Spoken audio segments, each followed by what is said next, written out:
Hi everyone, welcome to week 3 of CAT125R, Public Rhetoric and Practical Communication Online. This week we will be discussing building your public reputation. Before we get started, I wanted to make sure that you're all aware of my office hours this quarter. I'll have office hours Tuesday afternoons from 1 to 2 p.m. and Thursday evenings from 6:30 to 7:30 p.m. It's my hope that by having afternoon and evening office hours, I'll be able to accommodate as many of your schedules as possible. But if for some reason you have a conflict with your work or class schedule, I'm always happy to schedule an appointment to meet with you as well. So I'd encourage you to come by my office hours to discuss drafts of your personal statement, discuss how you might want to use that personal statement for graduate school applications, letters of recommendation, or just come by to chat. I'm really looking forward to working with you all individually in office hours. An overview of what we'll be discussing today. First, I want to review some of the Zaption responses from the Unit 1 Zaption videos. I want to talk about the personal statement and audience. We're going to talk about how do we think about audience in relationship to social networks. And finally, we're going to talk about some really concrete strategies that you can use for the personal statement. So I really enjoyed reviewing the Zaption responses that you made in response to the question of what you hope to get out of this class. Many of you brought up the idea of confidence, that you're hoping to develop your own confidence as a writer or communicator. And these are some of the responses along those lines. Developing this confidence is an ongoing process and one that comes with a lot of practice, which recalls what we talked about in our previous lecture with the quote from Don Murray that a writer is a person who writes, the idea that to develop as a writer you just need to do a lot of writing. And the idea about confidence really holds true. It just really takes a lot of practice. However, I think that developing that confidence also comes from feeling like you really have a handle on how to understand an audience and its expectations. And many of you also have already started thinking about that. A lot of the responses that you made in Zaption had to do with audience as well, talking about how to understand how your writing is interpreted by an audience, applying the lessons you learn in this class to writing for other audiences, and thinking about how to switch between registers with types of audiences you're addressing. So moving on to this idea of social networks. In this class, you've already been working in two different social networks, Zaption and Piazza.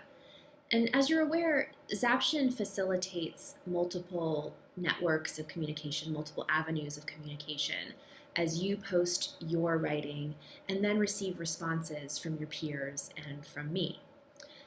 Zaption, however, facilitates really only one-way communication, and the connections that exist between the ideas that you all are making are really not visible to you unless I do something like cull them together and post them on a slide.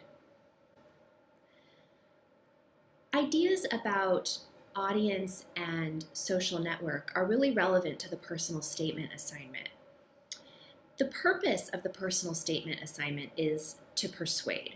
Right? You are trying to convince an audience that you are the most qualified candidate for a program or position.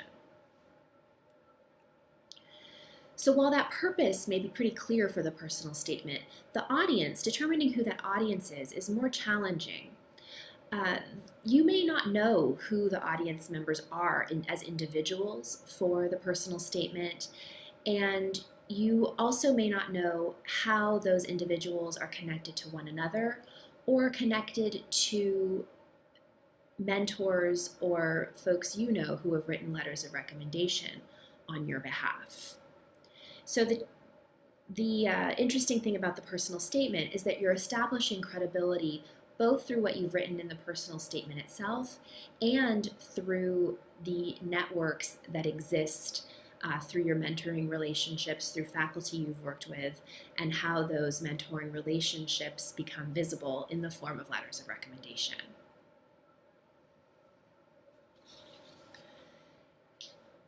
So while we all are already familiar with many aspects of social networks, especially through social networking sites, there's still a lot to be learned about these networks.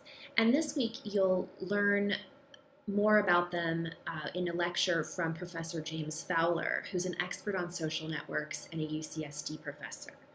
He talks this week about how social network research can be applied to our own communicative activities, so you can learn to think about theories of what's sometimes called contagion as a way to understand how your messages can be communicated more effectively online. This is also going to help you think about how things like credibility and trust are socially networked functions. Going back to our rhetorical triangle for a minute, we are going to think about how consideration of an audience's expectations can help you craft the most effective personal statement.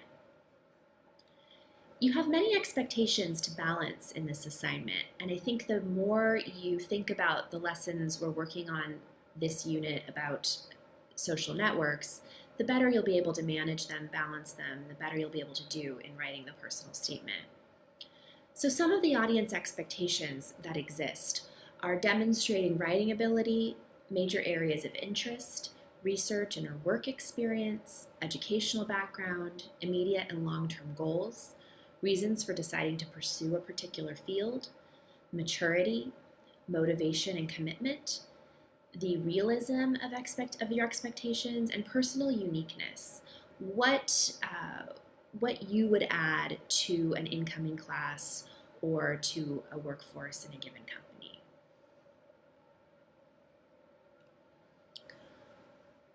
In your reading this week, you're reading an article by Dana Boyd called Participating in the Always On Lifestyle. And here are a couple of quotes I've pulled from the article. She writes, "I may not be always on the internet as we think of it colloquially, but I am always connected to the network." And she also writes, "Why shouldn't we all have the ability to craft our identity in a public culture?" In advocating for the always-on lifestyle, Boyd emphasizes the connectedness it produces. She also praises the freedom that comes with being able to craft an identity of one's own choosing or control those aspects of your identity that you wish to put on display. Your lectures this week really explore the challenges and benefits that come with creating and presenting an online identity. You'll learn about two college seniors, Alexi Vayner and James Katecki, who are examples of individuals who have achieved internet fame. One has achieved the good kind of internet fame and one the bad kind.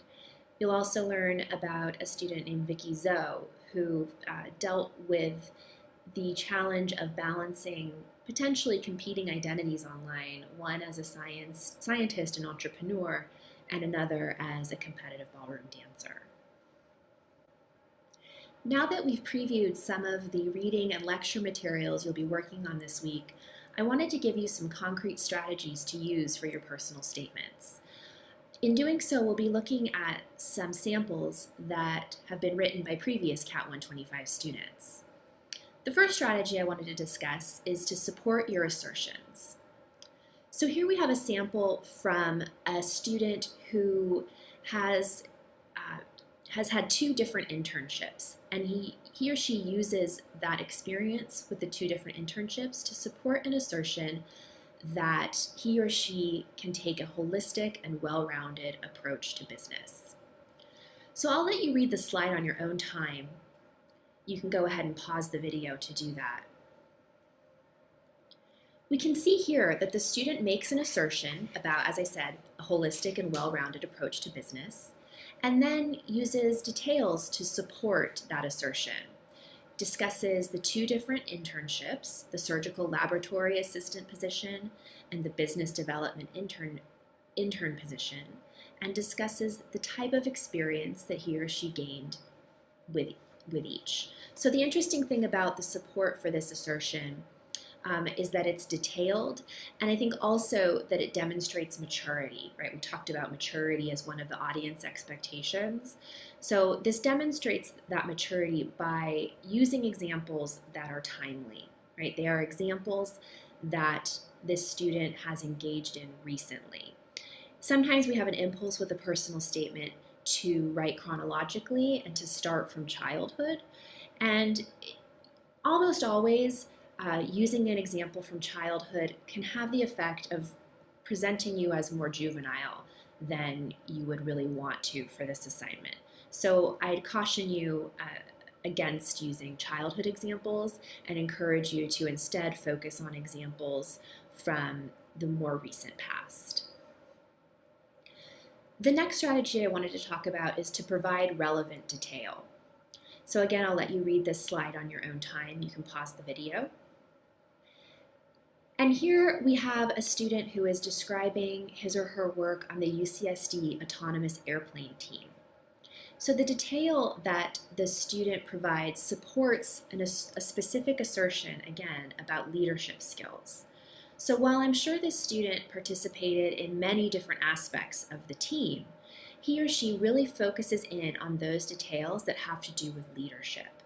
So he or she talks about the different types of team members that were involved in the team, talks about fundraising for the team, right? So the examples that are chosen, the details that are chosen, are really closely tied to the assertion that the student is making. The next strategy is to account for anomalies. This strategy is one that you want to be a little bit careful with because you don't want to undermine yourself. This is a strategy that you really only want to use if you have some kind of serious issue or problem with your transcript that you think would raise a red flag for an admissions committee if you don't do something to address it in your personal statement. So in this case, the student was applying for music education programs, but didn't have an academic background specifically in music. So here the student explains how that sort of non-traditional academic background in fact can be a strength for his or her future as a music educator. So the student cites different academic areas of expertise that he or she has and how those areas of expertise will help serve as an important background for music education. In general, however, keep in mind that you usually don't need to talk about failures or setbacks. You want to keep the tone of the personal statement as positive as possible. The final strategy I wanted to discuss is to explain the program's appeal. So the prompt for the personal statement assignment asks you to keep it generic enough that you can use it for multiple programs. So the way I would ask you to interpret that part of the prompt is to think about the personal statement as a kind of base document that you can then adjust according to the program to which you're applying. So if you're applying to, say, 5 different graduate programs, you're not going to be in a position where you're writing 5 completely different personal statements. There will be, the majority of the personal statement will be the same regardless of the program you're applying to, but there'll be specific areas that you'll want to tailor to a particular program or position. So in this example, it's really clear that the student has done his or her homework on the program and is familiar with the type of research and faculty that are involved in the UCLA clinical psychology program. If I had to make one criticism of this example, it would be that the student places more emphasis on what the program can do for him or her and less emphasis on what contribution the student can make to the program.